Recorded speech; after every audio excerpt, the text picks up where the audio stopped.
스가랴서 역시 성전 건축을 독려하는 말씀입니다. 근데 이 스가랴서 안에는 성전 건축을 독려할 뿐만 아니라 이스라엘 사람들에 대한 회개에 대한 강조가 나오는데 뭐라고 말씀하시냐면 너희가 내게로 돌아오라. 그래야면 만군의 여호와가 너희에게로 돌아갈 것이다. 너희가 회개해야 하나님께서 너희에게 돌아갈 것이다.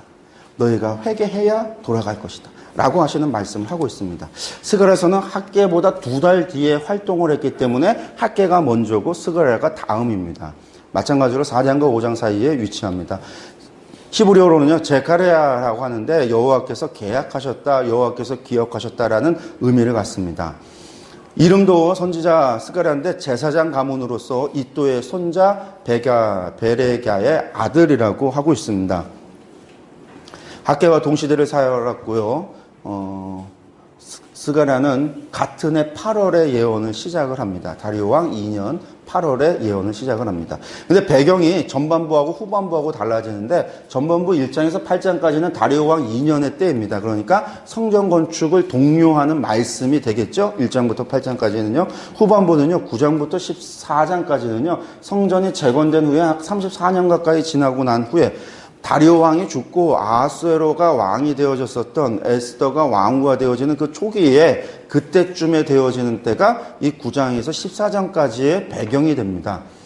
그래서 아마 다리오 왕이 마라톤 전투에서 패하고 돌아온 다음에 헬라와의 전쟁을 다시금 준비하다가 그가 죽고 아하수에로가 왕이 되어지는 그 어간의 때가 이 9장에서 14장의 배경이 될 것이다라고 생각들을 합니다. 근데 이때는 뭐냐면 성전 건축은 끝났잖아요. 성전 건축이 되고 한 34년 정도가 지나고 났으니까 뭐냐면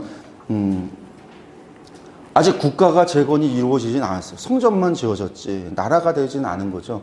근데 이 사람들은 그러니까 희망을 상실하는 때예요. 성전은 지어졌는데 왕이 회복, 다윗의 자손이 왕이 되는 나라의 회복, 이스라엘 하나님 나라에 대한 회복이 요원한 상황. 이 페르시아는 어마어마한 국력을 가지고 큰 땅덩어리를 가지고 있는 나라고 우리는 여전히 페르시아의 왕을 섬겨야만 되는 상황. 그런 상황에서 그들이 희망을 점점 상실하고 있고 그러다 보니까 신앙과 성전과 제의가 형식화가 되기 시작을 하는 앞서 말씀드렸다시피 먹을 게 없어서 또 먹을 걸 찾아서 떠나가고 점점점 그런 것들이 악순환이 되어지면서 예배와 성전이 예배가 다 무너져가는 그런 일들이 벌어지고 있을 때가 이때입니다. 뿐만 아니라 이방 나라들과 교류하면서 혼인관계. 이게 지금 에스라가 오기 전인 거예요. 에스라가 오기 전에 스가랴이기 때문에 이런 혼인관계가 일어나고 있는 그러한 상황이 9장에서 14장까지다. 그러니까 또 여기에서 또 하나님 나라가 이루어지지 않는 것에 대한 실망, 좌절이 오고 있고 그런 때에 하나님께서 무슨 예언을 주시냐면 메시아의 예언을 주시는 거죠. 메시아의 예언. 그래서 만군의 여호와께서 메시아의 예언을 이때에 또 주신다라고 우리가 생각하면 됩니다. 그러니까 후반부에 나오는 메시아의 예언입니다.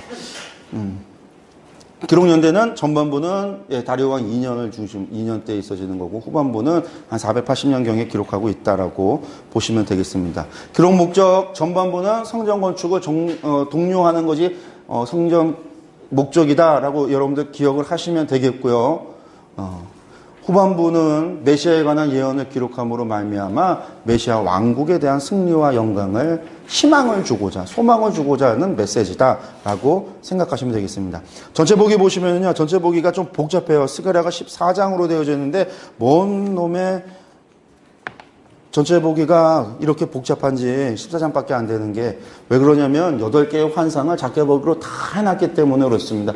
8개의 환상인데 8개만 있는 게 아니라 서론도 있고 뒤에 또 붙는 이야기도 또 있다 보니까 이게 지금 요 하나의 큰 단락 일부 8개 환상에 10개의 작은 단락이 있습니다. 그래서 이제 이게 좀 복잡해 보이고요. 그 다음에 7장에서 8장 뒷부분에 참된 근식이 무엇인가에 대한 질문이 있습니다. 그것에 대한 답이 있고요. 그리고 9장에서 14장까지 메시아 예언에 대한 부분이 있습니다. 그래서 연대를 보면 1장부터 8장까지는 다리오 왕 2년에 해당하는 때에 기록되어진 말씀이고 메시아에 대한 이야기 9장부터 14장까지는 480년경 그러니까 아하수에로 왕 초기 때 그때에 주어진 말씀이다라고 여러분들이 생각을 하시면 좋을 것 같습니다. 처음 보겠습니다. 회개하라라는 부름, 이게 1장 1절부터 1장 6절까지의 말씀인데 뭐라고 말씀하시냐면 너희는 내게 돌아오라 그리하면 내가 너희에게 돌아가리라. 이게 누구의 말입니까? 여호와의 말입니다. 만군의 여호와의 말입니다.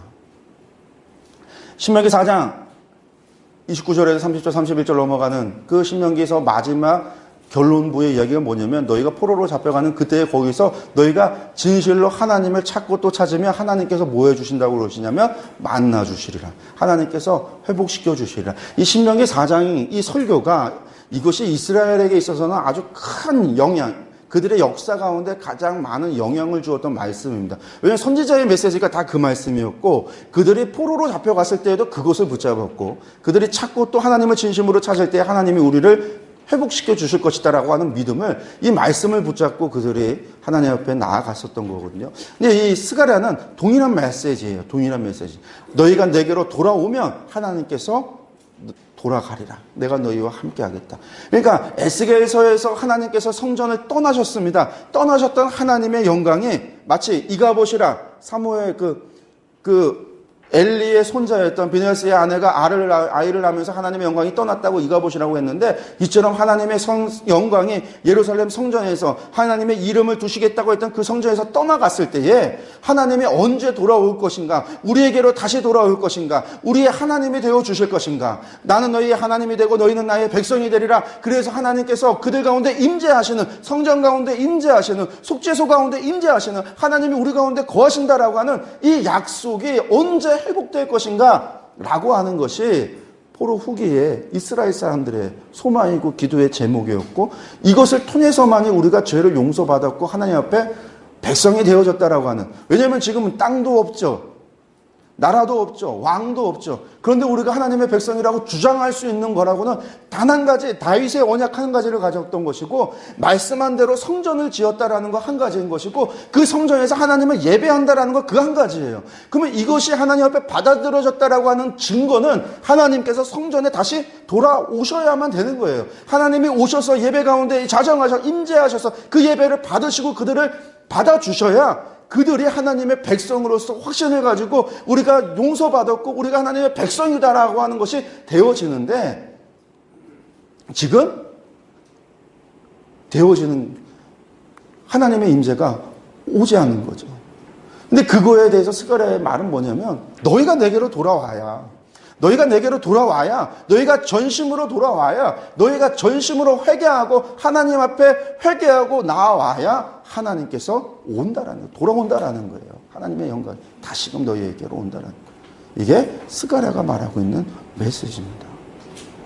근데 이게 뭐예요? 지금 아직 성전 건축하기 전이에요. 성전이 지어지기 전이에요. 이 말씀, 너희가 먼저 하나님 앞에 돌아와라, 회개하라. 그러고 성전을 성전을 짓자라는 거죠. 너희가 악한 길 돌아온다는 건 무엇이냐? 너희가 악한 길, 악한 행위를 떠나서 돌아오라 하셨다 하나. 그런데 뭐냐면 그들이 듣지 않고 내게 귀를 기울이지 아니하였느니라. 이게 누구의 말이냐면 여호와 하나님의 말씀이었다라는 거예요.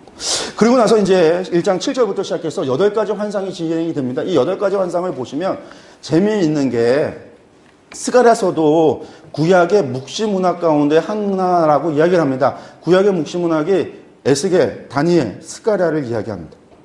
요한계시록에서 그래서 이 다니엘과 에스겔과 또 이 스가랴에 나오는 환상과 말씀들이 인용되어지는 것들이 참 많아요. 이렇게 많이 되어지는데 근데 이 환상이라고 하는 것을 가져다가 이 환상은 무엇일까? 우리가 이제 궁금해할 수 있는데 성경은 그 궁금해하는 것을 다 풀어서 설명해 주고 있어요. 그러니까 이 환상은 어려운 게 아니에요. 성경 안에 다 나와요. 스가랴가 환상을 보고 나면 스가랴도 환상 보고 이게 뭔 얘기인지 모르니까 물어보는 거죠. 이게 도대체 무슨 의미입니까? 그러면 그 의미를 설명을 해줘요.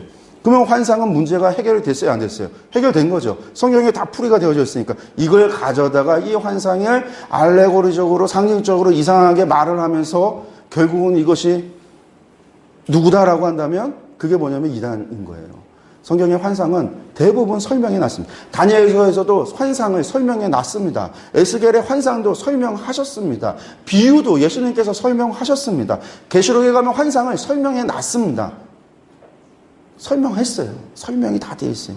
설명한 걸 다시 설명하는 잘못을 하지 말고 설명한 것 그대로 우리가 받아들이면 돼요. 그러니까 스가랴서에 환상이 많이 나오고 묵시문학이다 환상이다 어렵다라고 생각하는데 어려운 게 아니라 설명 다 되어져 있으니까 어려울 게 하나도 없어요. 그 말씀만 보면 돼요. 그가 먼저 봤더니 한 사람이 보는데 붉은 말 타고 골짜기 속 화석류 사이에 서 있는데 붉은 말과 자줏빛 말과 백마가 있다. 그러니까 스가랴가 보고서는 뭐라고 얘기했냐면 내 주여 이들이 무엇입니까?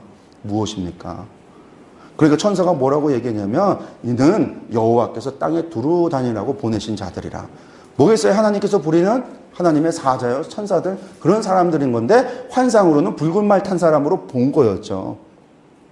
우리가 하나님의 사자는 하나님의 천사는 하나님께서 쓰시는 천사들은 육적인 존재예요? 영적인 존재입니까? 영적인 존재예요. 영적인 존재니까 우리가 보는 육적인 모습을 가지고 있을까요? 없을까요? 없어요. 그러니까 그런 모양으로 그때 보여줬던 것뿐이지 그 모양의 실제는 아니겠죠. 아니겠죠. 천사가 그때 그런 모습으로 보여줬던 거지 그냥 영적인 존재인데 실제로 붉은만 탄 사람으로 그렇게 존재하고 있는 거는 아니라는 거예요. 영적 존재가 나중에 이제 우리가 계시록 보면 내 짐승 나오면서 그 짐승들 얘기하는데 그 짐승 하나님의 영적인 존재들이잖아요. 그러면 정말로 그렇게 생겼을까? 그러니까 자꾸만 그렇게 단순하게 생각해서 이차원적으로 생각하시면 안 되는 거죠. 하나님 영적인 존재인데 그러니까 하나님도 물론 예수님을 힘세마포 있고 입에서 불이 나오고 검이 나오고 막 그렇게 예수님의 모습이 계시록에 기록되어져 있지만 하나님은 영적인 존재인데 하나님을 무슨 영화에 보면은 노아인가요? 거기 봤더니 하나님이 그 흑인으로 나오더라고요. 또 어떻게 보니 하나님이 어린아이로도 나오기도 하고 영적인 존재세요. 영적인 존재. 물론 사람의 모습으로 나타날 수도 있지만 그 모습이 절대적으로 하나님은 그 모습만 가지고 있다가 아닌 거예요. 어쨌든 환상을 봤는데 설명해놨어요. 땅에 두르는 자들이라. 그 사람들은 뭐냐면 하나님께서 땅에 다니면서 세상에 일어나고 있는 일들을 다 보고 하나님 앞에 보고하도록 하는 존재들이라는 거예요. 그들이 봤더니 뭐라냐면 온 땅을 다 돌아다녔더니 온 땅이 평안하고 조용하더라. 그렇게 하나님 앞에 말씀하고 있어요. 이제 땅이 옛날에 혼돈하고 어렵고 환란이 일어났던 것들이 다 지나고 땅이 평안하고 조용하더라 라고 하면서 뭐라고 얘기하냐면 이미 70년이 다 되었습니다. 하나님 70년이 되었습니다. 이 70년은 뭘까요? 예루살렘 멸망의 70년을 이야기하는 거예요. 이제 예레미야의 예언대로 하나님 성전이 다시 회복시켜야 될 때가 되지 않았습니까? 라고 하는 걸 천사가 보고했다라는 거죠. 그러니까 이 70년 성전이 지어져야 된다라고 하는 것을 이야기하고 있는 겁니다. 성전이 파괴된 때가 언제예요? BC 586년이죠. 성전이 완공되는 때가 BC 516년이에요. 70년 있거든요. 하나님 그 70년이 다 돼갑니다. 이게 이제 첫 번째 환상에 대한 이야기입니다. 넘어가겠고요. 두 번째, 4개 뿔에 대한 환상이 나오는데 4개 뿔을 또 봤어요. 봤더니 4개의 뿔을 봤습니다. 또 모르겠어요. 천사에게 묻되 이들이 무엇입니까? 유다와 이스라엘과 예루살렘을 흐트러뜨린 뿔이다. 그러니까 이스라엘들을 공격해서 그들을 포로로 세상에 이렇게 흩어놓았던 왕들, 그런 사람들이 이 4개의 뿔이다라는 거예요. 그 왕들이 누군데요? 디글렛필레셋 3세일 수도 있죠. 디글렛필레셋 3세가 그랬죠. 사르곤 2세가 잡아갔죠. 아닥사스다 왕 때도, 아닥사스다 왕이 아니라 에사라돈 왕도 그랬다라고 성경에 보면 나옵니다. 바벨론의 느부갓네살 왕도 포로로 잡아갔어요. 그러니까 4명 정도 이렇게 될 수도 있고, 혹은 느부갓네살 왕, 에사라돈 말고 다른 사람, 사르곤 2세하고 디글렛필레셋 3세를 생각하고 딴 사람은 또 다른 사람으로 얘기할 수도 있는데, 다른 사람이 이야기한다라고 해서 이 사람은 틀렸고 이 사람은 맞았고 내 말이 맞고 저 사람이 맞고 그게 중요하냐면 중요한 게 아니에요. 이미 지나간 일이고 다 된 일이에요. 정말 궁금하면 하늘나라 가서 하나님 앞에 이 4개 뿔이 도대체 누굽니까? 아무리 생각해도 느부갓네살은 맞는 것 같고요. 사르곤 2세가 사마리아를 정복했으니까 맞는 것 같고요. 성경에 에사라돈 왕이 잡아갔다라고 에스라서에 보면 나오는 게 있는데 그것 맞는 것 같은데 한 명은 누군가요? 디글렛필레셋 3세인가요? 살만에서 5세가 호세아를 갖다 포로로 잡아갔었는데 살만에서 5세인가요? 혹은 또 다른 사람인가요?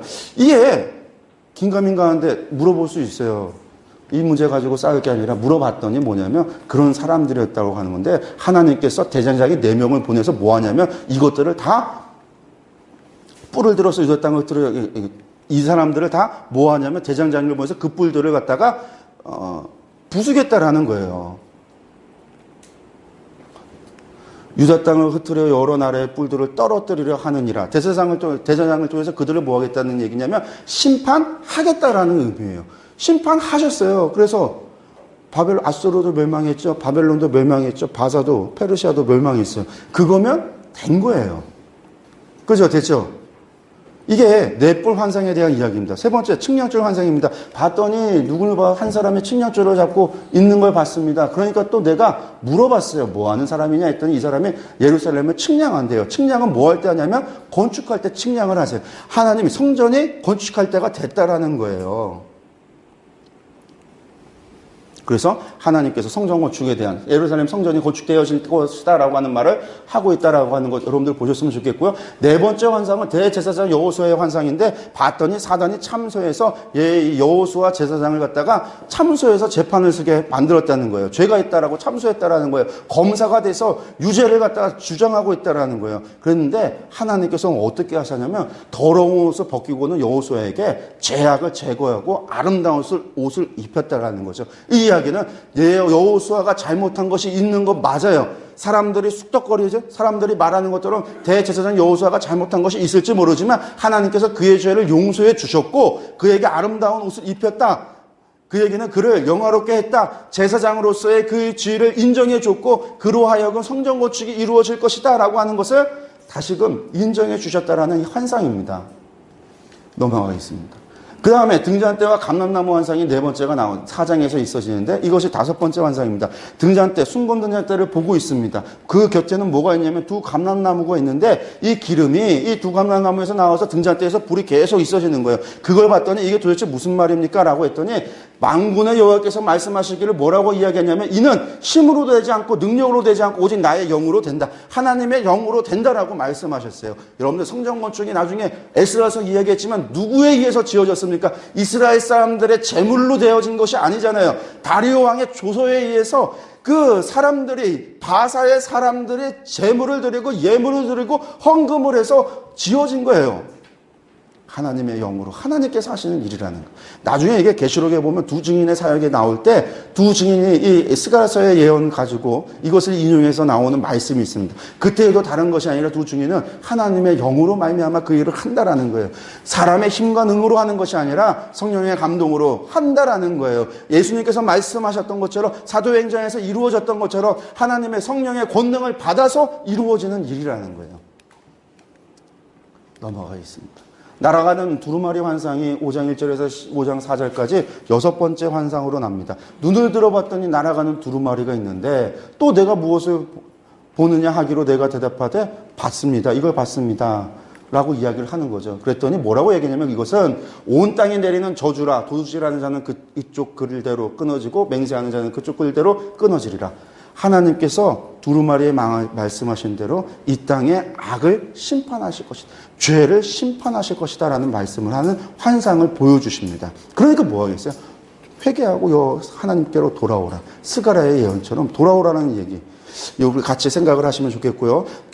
그리고 일곱 번째 환상은 에바 안에 앉은 여인의 환상인데 에바라고 하는 것에 한 여인이 앉았는데 이것은 무엇이냐면 하나님께서 이 악을 이야기하는 겁니다. 이스라엘에 있었던 모든 악을 갖다가 에바에 뒀고 이것을 갖다가 묻어서 밀봉을 해서 이것을 갖다가 신할 땅, 바벨론 땅으로 그것을 갖다가 옮겨버리겠다. 이스라엘의 죄악을 하나님께서 이스라엘의 악을 제하여 버리겠다라고 하는 말씀이 이 에바에 앉은 여인의 환상입니다. 마지막으로 여덟 번째 환상은 네 병거 환상인데 네 병거를 또 봤어요. 눈으로 봤더니 네 병거가 있는데 첫 번째 병거는 붉은 말, 둘째는 검은 말, 셋째는 흰 말, 네 번째는 얼음지고 건장한 말을 배웠더라. 이것을 봤어요. 봤더니 이것은 천사가 말하기를 이것은 하늘의 네 바람인데 온 세상에 주 앞에서 서 있다가 나가는 것이라. 그래서 세상을 향하여 나아가서 하나님의 뜻을 섬기고 그것을 행하는 하나님의 뜻대로 세상에서 일을 하는 그런 하나님의 사자다라고 하는 이야기는 만군의 여호와 하나님께서 세상을 어떻게 치례하시는지 역사하시는지 이끌어 가시는지를 보여주시는 환상이다라는 겁니다. 나중에 계시록에서는 이 네 말, 첫 번째 인이 띄어지고 첫 번째 인, 두 번째 인, 세 번째 인, 네 번째 인이 띄어질 때 이런 붉은 말탄 자들이 나와서 무엇을 하냐면 하나님 말씀대로 세상을 심판하는 것들이 나와요. 그러니까 하나님의 뜻대로 하나님의 사자를 통해서 만군의 여호와께서 세상을 다스리시는 모습을 보여주는 환상이다라는 겁니다. 그리고 나서 마지막으로 6장 9절에서 6장 15절에 멸류관을 받는 여호수아에게 하나님께서 무엇을 이야기하냐면 멸류관을 주세요. 그러면서 뭐라고 이야기하냐면 여호와의 전을 건축하리라. 누가? 여호수아가 건축하리라. 여호수아, 대제사장 여호수아 통해서 건축하리라라는 것으로 마지막 예언이 8개의 환상이 끝이 납니다. 그러니까 8개의 환상까지 나오는 이야기는 하나님의 말씀대로 성전을 건축하라. 세상 모든 것이 하나님의 역사하심대로 이루어지고 세상의 역사를 하나님께서 주관하고 계시고 하나님께서 모든 것을 살피고 있어서 그 때가 도달했고 그 때가 다가오고 있고 그러니까 너희가 어서 빨리 회개하고 하나님 앞에로 돌아와서 하나님의 성전을 지어라. 누구를 중심으로요? 대제사장 여호수아를 중심으로 지어라. 성전 건축을 재개하라라는 말씀이 스가랴가 하고 있는 말씀이다라는 겁니다.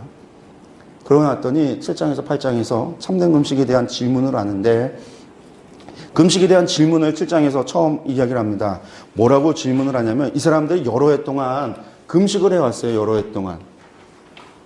해 동안 금식을 했는데 언제 금식을 했냐면 바벨론 포로에 잡혀가 있던 그 70년이라는 기간 동안에 포로지에서 금식을 했는데 넷째 달에 했다라는 것은 587년에 예루살렘 성벽 북쪽이 파괴되어져서 뚫고 들어왔던 달이 넷째 달이었어요. 그래서 그날 성벽이 무너진 날을 기념해서 그들이 금식을 했고 다섯째 달은 성전이 파괴된 날이었습니다. 그래서 성전이 파괴된 날을 기념해서 그들이 금식을 했고 일곱째 달은요 그달리아가 암살한 날로 추정을 합니다. 그날은 뭐냐면 완전히 예루살렘을 이 이스라엘 지역 미스바에서 이 그달리아가 암살당하자 사람들이 요한왕과 함께 사람들이 애굽으로 피난을 가잖아요. 결국 하나님의 약속의 땅을 버리고 도망가게 되어지는 그날인데 그날로 추정을 합니다. 그래서 일곱째 달 그날에 금식을 했다. 그리고 열째 날에 588년 예루살렘 성이 에워싸이기 시작한 날 바벨론에 의해서 마지막 그 시드기야 때에 마지막 둘러싸여서 전쟁이 시작하게 되는 그때가 열째 달이었는데 이 날을 이들이 포로지에서 기념을 하고 넷째 달, 다섯째 달, 일곱째 달, 열째 달마다 금식을 했던 거예요. 슬피 그날의 금식. 그러니까 어떤 마음으로 했겠을까요? 그날의 슬픔을 생각하고 멸망한 날을 생각하면서 금식하면서 금식하고 성회로 모이라고 하는 그 말씀들도 기억이 났을 것이고 그날의 그런 슬픔을 하나님 앞에 고하고자 했던 그런 기도하고 그런 날로 다 지켰던 것이죠. 그렇게 그런 마음들을 가지고 했는데 이 날이 지금 돌아와서도 이것을 계속 지켜야 되는지 포로지에서 70년 동안을 지켰는데 와서도 계속 했으니까 하고는 있는데 이 날을 해야 되는 건지 말아야 되는 건지 이것에 대한 질문을 던진 거예요. 근데 하나님께서 뭐라고 말씀하시냐면 금식에 대해서 말씀하셨는데 금식에 대해서 바로 대답하는 게 아니라 그들에 대해서 죄에 대해서 책망을 합니다. 뭐라고 하냐면 너희는 진실한 재판을 행하며 서로 인애와 긍휼을 베풀어라. 과부와 고아 나그네와 궁핍한 자를 압제하지 말고 서로 해하려고 마음에 도모하지도 말아라. 그들이 듣기를 싫어하여 등을 돌리며 듣지 아니하려고 귀를 막으며 그 마음을 금강석 같게 하여 율법과 만군의 여호와 그의 영으로 예선자들을 통하여 전한 말을 듣지 아니하므로 큰 진노가 만군의 여호와께로 나왔도다. 제발 지금 공의를 행하고 정의를 행하라 라고 말씀하면서 옛날 일을 이야기하시는데 그들을 불러내도 너희가 듣지 않았다. 그래서 하나님께서 여러 나라에 흩으셨다라는 말을 합니다. 너희들이 불순종해서 내가 원했던 것은 이러한 것들이었는데 앞서 얘기했듯이 하나님께서 말씀하시는 것은 원하는 것은 너희에게 진실한 재판을 하고 인애와 사랑과 긍휼을 베풀면서 가난하고 궁핍한 자들을 돌보고 이웃을 사랑하고 그렇게 하나님의 아름다운 나라 공동체를 만들기를 원하는 것이 하나님의 뜻이었는데 너희들 다 불순종해서 듣지 아니하지 않았느냐. 그래서 내가 너희를 흩었다. 너희의 죄 때문에 니들이 금식일이라고 지키는 그 날들이 전부 다 하나님의 너희의 이러한 죄 때문에 내가 벌한 날들이다 라고 이야기하시면서 뭐라고 얘기하시냐면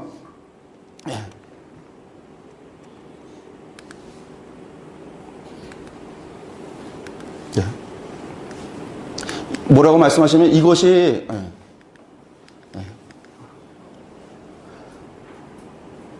하나님께서 회복에 대한 이야기를 그랬지만 하나님께서 내가 너희에게 다시 돌아와서 너희를 용서하시고 회복할 거다라고 말씀하시는데 이 금식일이 너희를 위해서 금식을 한 것이 하나님을 위해서 금식한 것이 아니냐라고 하면서 사실은 이 말씀을 금식해도 되냐라고 했는데 하나님께서 그 말을 이제 해도 된다 안 해도 된다의 말이 아니라 넷째 달 금식, 다섯째 달 금식, 일곱째 달 금식, 열째 달 금식이 변해서 이날이 어떤 날 슬픈 날 그런 날이었는데 변해서 유다 족속에게 기쁨과 즐거움과 희락의 절기들이 되도록 하나님께서 그렇게 변하게 하실 거다라고 말씀을 하세요. 그러니까 이것이 너희들의 죄로 말미암아 불순종으로 말미암아 너희들이 겪었던 일들이고 그 죄의 결과고 너희들이 그것을 기억하고 있고 그것을 금식하고 있지만 사실 금식이라는 게 하나님을 위해서가 아니라 니들을 위해서 하는 금식인지 모르지만 나는 너희에게 선을 베풀고 사랑을 베풀고 내가 너희를 회복시킬 것이고 회복을 통해서 내가 이 금식일 날이 슬픈 날, 괴로운 날 그런 날이 아니라 기쁨과 화평과 즐거움과 그런 날들로 하나님께서 바꾸겠다라고 다시금 말씀하고 계시는 거예요. 그러니까 금식을 하느냐 마느냐의 문제에서 하나님께서는 다른 말씀을 하시는 거예요. 이 사람들은 금식은 우리를 위해서 해야 되는 것이 아니라 다 자신의 이익을 위해서 자신들이 포로로 잡혀갔으니까 어떻게 다시금 살아날까 다시 회복될까 그런 마음으로 너희들이 했을지 모르지만 하나님을 위한 날로 그날에 기뻐하는 날로 절기로서 성회로서 하나님께 감사의 날로서 바꾸어 주겠다라는 말씀을 하고 계시다라고 하는 겁니다. 그리고 나서 이제 9장에서 14절에 앞서 말씀드렸다시피 이게 이제 480년경에 아하수에로 왕 때에 주어지는 말씀인데 무엇에 대해서 이야기하냐면 메시아에 대해 오심에 대한 말씀을 합니다. 여기서 이제 스가랴에서 누구에 대한 무슨 말씀이 나오냐면 내 왕이 내게 임하나니 나귀를 타고 나귀의 작은 것 곧 나귀 새끼를 타고 오실 것이다 라고 말씀합니다. 그래서 예수님께서 이제 예루살렘 입성하실 때 나귀 새끼 한 번도 타지 않은 그 어린 나귀 새끼를 가졌다가 타고선 입성하게 되시는 것이 스가랴의 예언대로 이루어지는 겁니다. 그러니까 지금 나라는 누구가 통치하고 있냐면 페르시아의 왕이 통치하고 있지만 참된 왕은 이 메시아를 통해서 나귀를 타시는 이 겸손한 왕으로서의 메시아를 약속해주고 있습니다.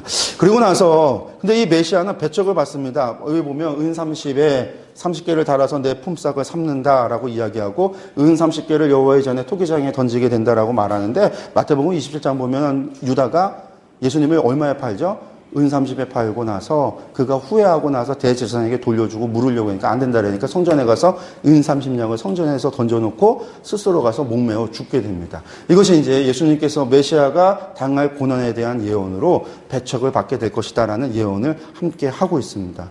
그리고 나서 이제 또 메시아께서 오시고 배척을 당하지만 메시아의 재림과 또 그분의 통치에 대한 것으로 끝이 납니다.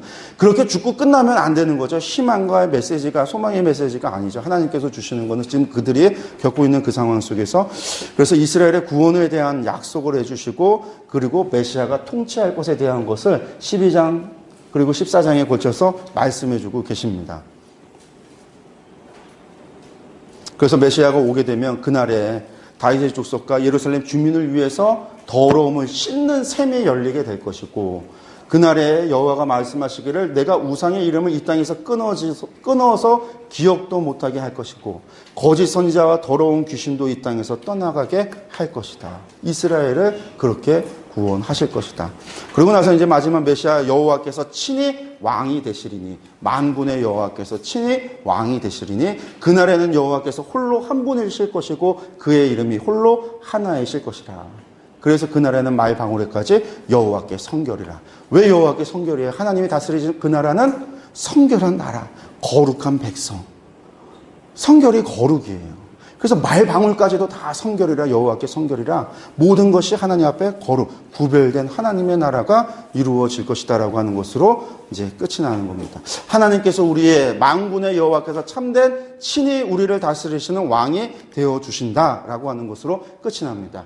그래서 스가랴에서 보면 1장부터 14장까지인데 스가랴에서 말씀하고 있는 것은 이 환상을 통해서 성전 건축을 재개하라고 말씀하시지만 성전 건축을 재개하라라고 하시면서 하시는 말씀을 내게로 돌아오라라는 거예요. 그냥 건축되어지는 것, 그냥 건물 짓는 것 그게 중요한 게 아니라 성전이 그냥 건물이 지어지는 게 중요한 게 아니라 하나님께서 건물 갖고 싶으신 것이 아니라 이 백성이 하나님께로 돌아오기를 원하는 것이죠. 부정했던 저들이 죄인된 저들이 하나님의 거룩한 백성이 되어지기를 원하고 계시는 거예요. 거룩한 백성이 되어지고 구별된 백성이 되어져서 그들이 제사장 나라가 되기를 원하시는 거예요.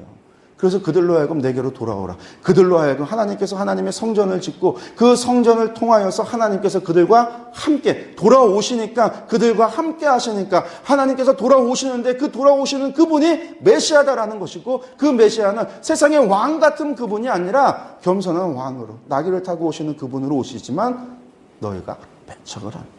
하지만 배척받지만 그분이 여호와께서 그 이후에 왕으로서 오실 것이다. 왕으로 오실 것이다.